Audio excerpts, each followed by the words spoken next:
नमस्कार दोस्तों, crime stories channel पर आपका स्वागत है। दोस्तों, आज की जो ये क्राइम की घटना है वो है जयपुर राजस्थान से।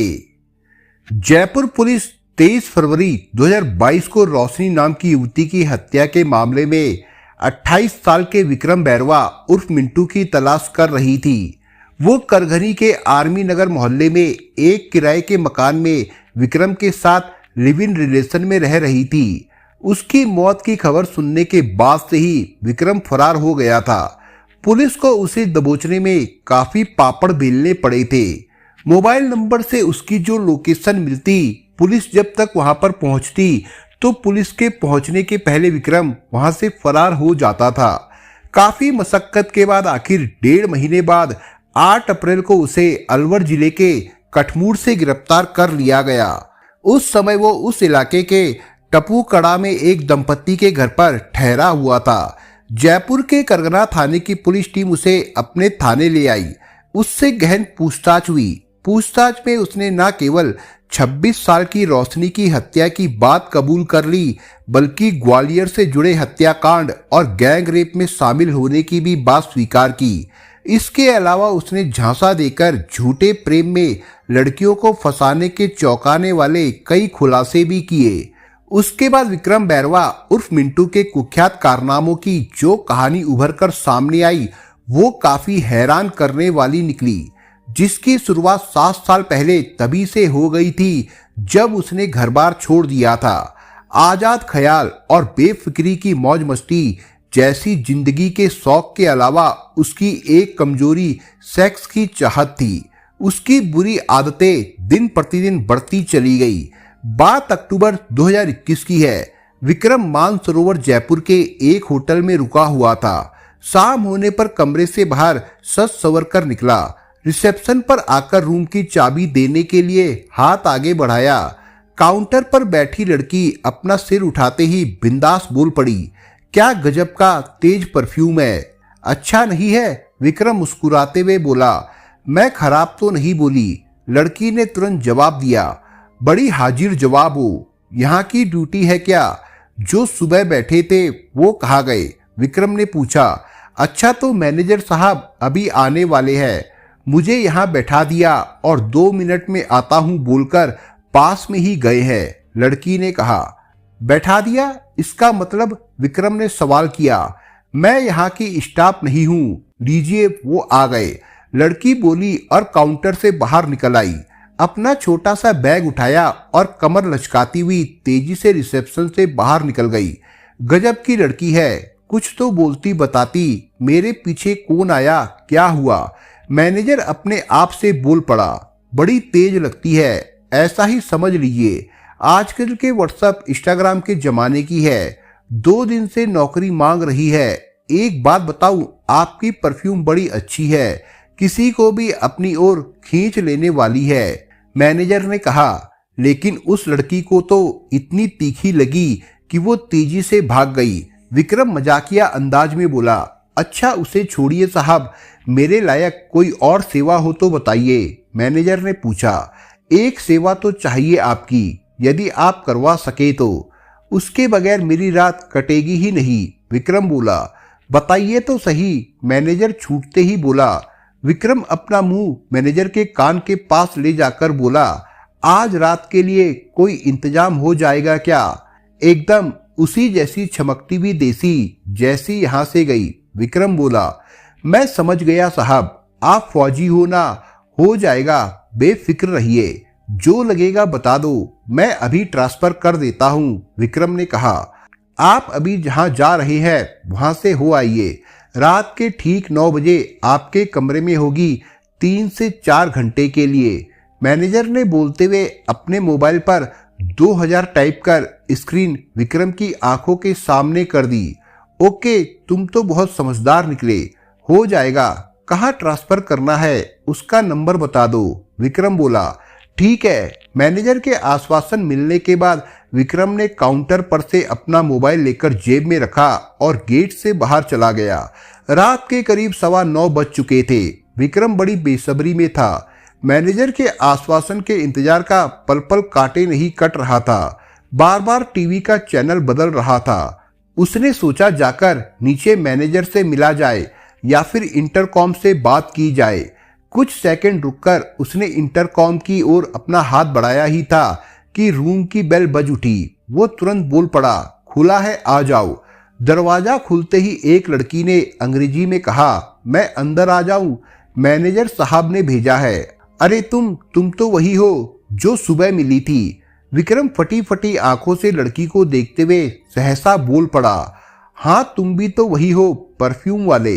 तुम तो छिपी रुस्तम निकली, तुम तो कॉल गर्ल हो। विक्रम बोला, हूं नहीं, मजबूरी में बनना पड़ा है, क्या करूं? लड़की ने कहा। इस तरह दोनों के बीच बातें होने लगी। कुछ समय में ही दोनों दोस्त बन गए। बातों बातों में लड़की ने अपना नाम रोशनी बताया। उसने ये भी बताया उसने ये कदम मजबूरी में उठाया है। विक्रम उसका दूसरा ग्राहक है। वो जेल में बंद अपने पिता को बाहर निकालने के लिए पैसा जमा कर रही है ताकि मुकदमा जीत सके। विक्रम को रोशनी के दिल की बातें चुभ गई। दोनों पूरी रात कमरे में रहे। उनकी नींद सुबह मैनेजर की कॉल से खुली। बाहों में समाई रोशनी को विक्रम ने खुद से अलग किया। रोशनी हड़बड़ाती हुई उठी, कलाई घड़ी देखी, अरे सुबह के 6 बज गए। रोशनी ने 5-7 मिनट में ही फटाफट कपड़े पहने, अपना मेकअप ठीक किया और बैग उठाकर चलने लगी। विक्रम ने उसे गले लगा लिया। चूमता हुआ बोला, वादा करो आज के बाद से ये काम नहीं, हम लोग साथ रहेंगे। तुम्हारी समस्या मेरी समस्या है, हम लोग मिलकर उसे दूर करेंगे। मैं आर्मी का आदमी हूँ, जो कहता हूँ वो करता हूँ। इसके लिए पहले तुम्हें मेरे घर चलना होगा। रोशनी बोली, कोई बात नहीं, मैं पक्का 8 बजे होटल छोड़ दूंगा। तुम अपने घर का एड्रेस मुझे दे दो, मैं वहां मिलता हूँ। विक्रम ने कहा, मेरा एड्रेस फिलहाल जयपुर का बस अड्डा है, हमें हरदोई जाना होगा। कपड़े लत्ते इसी होटल के एक कमरे में है, वहां जाकर ले लेती हूँ। यहाँ से साथ में चलेंगे। दोनों उसी रोज जयपुर से हरदोई के लिए रवाना हो गए। देर रात तक दोनों हरदोई पहुंच गए। रोशनी ने अपने घर वालों से विक्रम का परिचय एक इनकम टैक्स इंस्पेक्टर के रूप में करवाया। उसने बताया कि पिता को जेल से छुड़वाने में ये सहायता करेंगे। साथ ही उसने ये भी बताया कि पिता के छूटने के बाद वो उससे शादी कर लेगी। रोशनी के घर वालों ने विक्रम की खूब आवभगत की। उसकी मां खुश थी कि उन्हें घर बैठे अच्छी नौकरी करने वाला दामाद मिल गया है। विक्रम ने जब देखा कि हवा उसकी ओर बह रही है, तब उसने कोर्ट मुकदमे के खर्चे के नाम पर कुछ कैश और लाखों रुपए के गहने ले लिए। अगले रोज दोनों चंडीगढ़ और अन्य शहर होते हुए जयपुर आ गए। वहां उन्होंने आर्मी नगर में थानेदार राजेंद्र यादव के मकान पर पहली मंजिल पर एक कमरा किराए पर ले लिया। उन्होंने मकान मालिक को स्पष्ट बता दिया कि वे लिव इन रिलेशन में है, उनकी शादी तय हो चुकी है, कोर्ट का मामला निपटने तक रहेंगे। कुछ ही दिनों में उनके बीच खटपट होने लगी। दरअसल विक्रम सेक्स का एडिक्ट था। वो सेक्स के दरमियान रोशनी को यातनाएं दिया करता था। इसे लेकर रोशनी परेशान रहने लगी थी। इस वजह से उसका ध्यान रोशनी के पिता संबंधी काम से हट गया था। पैसा खत्म होने पर विक्रम उस पर घर से और पैसे मंगवाने की जिद करने लगा था। तब तक रोशनी को भी उसकी असलियत मालूम हो गई थी। इसे लेकर वो पुलिस में शिकायत करने की धमकी भी दे चुकी थी। रात में उनके बीच इन्हीं सब के लिए बहस हो जाती थी। इसी दौरान एक रोज रोशनी ने कह दिया कि उसके साथ रातें गुजारने से तो अच्छा है दूसरे मर्दों के साथ रातें गुजारे, उन लोगों से पैसा तो मिलेगा। ये बात 22 फरवरी 2022 की थी। रोशनी के मुंह से कॉलगर्ल बनने की बात सुनकर विक्रम आग बबूला हो गया था और उसने उसी समय उसका मुंह तकिए से दबा दिया। जब वो बेसुध हो गई तब उसने चुन्नी से उसका गला घोंट दिया। उसकी हत्या करने के बाद वो उस पर कंबल उड़ाकर फरार हो गया।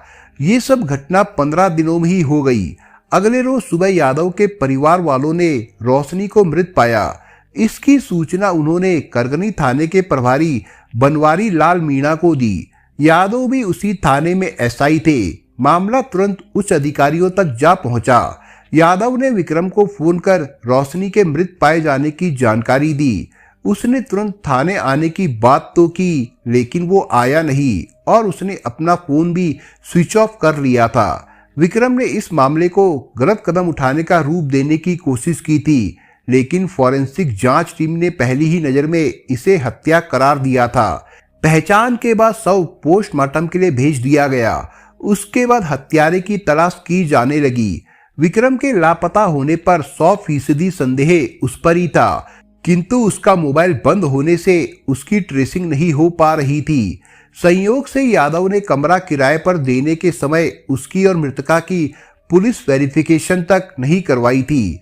शव बरामदगी होने वाले कमरे में उनके कुछ कागजात में रोशनी और विक्रम के घर का पता मिल गया था। जांच टीम ने रोशनी के घर वालों को हरदोई से बुलाकर उन्हें शव सौंप दिया। पुलिस की एक टीम विक्रम की तलाशी के लिए उसके पैतृक स्थान दौसा जिला अंतर्गत धर्मपुरा गांव भेजी गई। वहां विक्रम के बारे में कोई जानकारी नहीं मिली। गांव के लोगों से मालूम हुआ कि वो कई सालों से गांव नहीं आया था। उसके बाद पुलिस ने विक्रम के मोबाइल नंबर को सर्विलांस में लगा दिया था। रोशनी के बारे में पुलिस को पता चला कि उसके पिता जयपुर जेल में हत्या के आरोप में बंद थे, जबकि रोशनी 4 सालों से जयपुर की एक स्पा में काम कर रही थी। उसके घर वालों ने बताया कि विक्रम जब उसके घर आया था तब उसने खुद को बड़े बड़े अधिकारियों तक पहुंच होने की बात बताई थी। घर वाले उसकी बातों में आ गए थे और उसने जैसा कहा उन लोगों ने वैसा ही किया। यही नहीं, विक्रम ने रोशनी के पिता को जेल से रिहा करवाने का दावा किया था। इसके लिए मोटी रकम खर्च करने की बात भी की थी। इसी आश्वासन पर उसने 1 लाख रुपए कैश और करीब 5 लाख रुपए के जेवर ले लिए थे। विक्रम के बारे में तहकीकात में मालूम हुआ कि वो कुछ दिनों तक चंडीगढ़ में प्राइवेट नौकरी करता था। उसकी कदकाठी अच्छी थी, लंबा कद और गठा हुआ शरीर होने का फायदा उठाता था वो। उसने फौजी कट बाल कटवा रखे थे, जिससे लोग उसे सेना का जवान समझ लेते थे। बातें करने में माहिर और मिलनसार प्रवृत्ति का था वो। रौब रुतबे से वो किसी को भी बड़ी आसानी से अपने झांसे में ले लेता था। रोशनी की मौत के 1 महीने बाद भी जयपुर पुलिस विक्रम को अपने कब्जे में नहीं ले पाई थी, जबकि उसकी तलाश में दिल्ली, सीकर, अलवर, दौसा के अलावा कई छोटी बड़ी जगहों पर पुलिस छानबीन कर चुकी थी।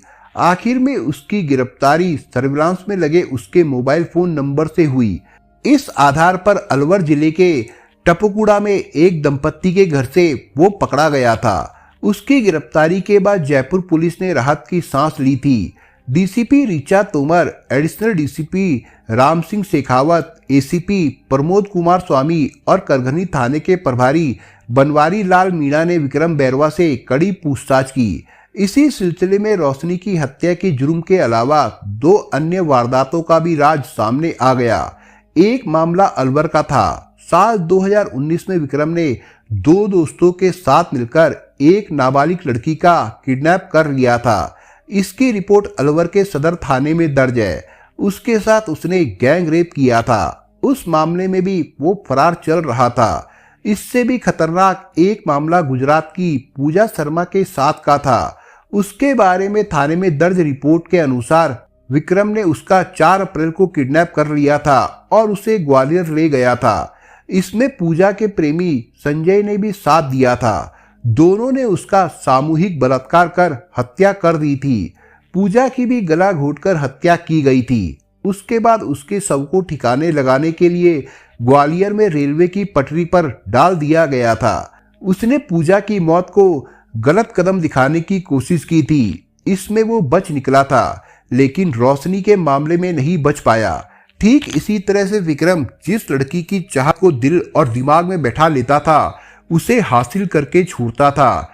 चाहे लड़की स्टूडेंट हो, घरेलू महिला हो, कॉलगर्ल हो या फिर नौकरी पेशा क्यों ना हो, वो सेक्स का भूखा इंसान था। इस तरह विक्रम ने मुंबई, चंडीगढ़, उत्तर प्रदेश, मध्य प्रदेश और राजस्थान में अलग अलग जगहों पर रहकर प्राइवेट काम किया और 50 से अधिक लड़कियों को प्रेम जाल में फंसा चुका था। ये बात अलग है कि उनमें अधिकतर सेक्स वर्कर थी।